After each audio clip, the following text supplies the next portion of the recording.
বিগত পাঁচ তারিখে আমাদের কুমারখালী থানা বিএনপি কাউন্সিলের মাধ্যমে ভোটের মাধ্যমে আমরা সব নির্বাচিত হয়েছি। আমাদের সঙ্গে যারা আছে সবাই এখানে ভোটার। তো আমরা আগামী জেলায় যে নির্বাচন হবে আমার তো প্যানেল রয়েছে, আমরা প্যানেলতে বাইরে যাবো না, আমরা প্যানেলকে জয়যুক্ত করার জন্য সর্বাত্মক চেষ্টা করব, সর্বাত্মকভাবে চেষ্টা করব।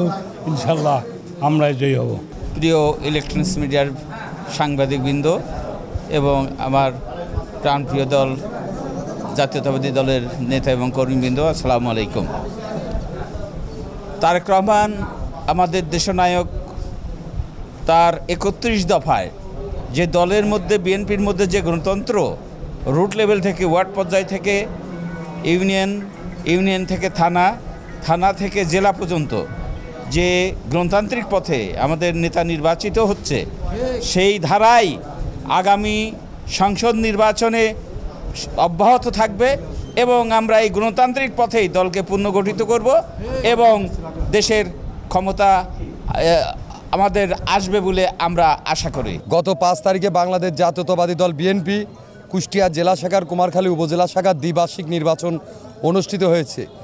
এই নির্বাচন বাংলাদেশ জাতীয়তাবাদী দল বিএনপি গণতন্ত্রে বিশ্বাস করে, সেজন্য একটি নির্বাচনের মাধ্যমে যাতে তৃণমূল নেতাকর্মীরা তারা তাদের পছন্দের নেতাকে নির্বাচিত করতে পারে এবং দলের ভিতর গণতন্ত্র বজায় থাকে, সেজন্য আমাদের নেত্রী দেশনেত্রী বেগম খালেদা জিয়া এবং আগামী দিনের রাষ্ট্রনায়ক জনাব তারেক রহমান এই পদ্ধতিটা চালু করেছে এবং এটা করে জনগণ ওয়ার্ড থেকে শুরু করে ইউনিয়ন থেকে শুরু করে উপজেলার নেতৃবৃন্দ তাদের পছন্দের নেতা নির্বাচন করতে পারছে।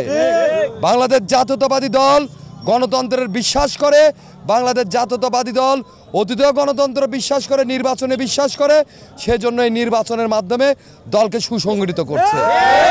একইভাবে বাংলাদেশ জাতীয়তাবাদী দল দেশের গণতন্ত্র ফিরিয়ে আনার জন্য দীর্ঘ 17টা বছর পতিত ফ্যাসিস্ট সরকারের বিরুদ্ধে আন্দোলন সংগ্রাম করেছে এই গণতন্ত্রের জন্যই। সেই গণতন্ত্রের জন্য আন্দোলন সংগ্রাম করেছে এবং নির্বাচনের জন্য, যাতে প্রত্যেকটি দল অংশগ্রহণ করে বাংলাদেশে একটি সুষ্ঠু অবাধ সুন্দর নির্বাচন হয়। তারই প্রেক্ষিতে দেখবেন বাংলাদেশের প্রত্যেকটি জেলা উপজেলা ওয়ার্ডে সকল জায়গায় গণতন্ত্রের পদ্ধতিতে এই নির্বাচনটা অনুষ্ঠিত হচ্ছে। আমি মনে করি এই যে নির্বাচন হয়ে কুমারখালীতে আপনার সভাপতি নবনির্বাচিত সভাপতি হয়েছে জনাব নুরুল ইসলাম আনসার প্রামাণিক, সাধারণ সম্পাদক হয়েছে জনাব লুৎফর রহমান এবং সাংগঠনিক সম্পাদক নির্বাচিত হয়েছে জনাব রাসেল উদ্দিন বাবু। তারা তৃণমূলের নেতাদের ভোটে নির্বাচিত হয়েছেন এবং দলকে সুসংগঠিত করেছে। আগামী নির্বাচনে প্রত্যেকটা ইউনিয়ন বিএনপি ওয়ার্ড বিএনপি সকলেই ঐক্যবদ্ধভাবে আপনার জাতীয় নির্বাচনে একটা বিশাল ভূমিকা পালন করবে, কারণ দীর্ঘ 25 বছর কুমারখালীতে কোনো সম্মিলন হয় নাই। এই 25 বছর পর সম্মিলন হয়ে নেতাকর্মীরা উজ্জীবিত এবং উৎসাহিত, তারা তাদের পছন্দের নেতাকে পেয়ে তারা তাদের অনেক আনন্দিত। আগামী জাতীয় নির্বাচনে তারা তাদের বিশাল একটি ভূমিকা রাখবে বলে আমি মনে করি।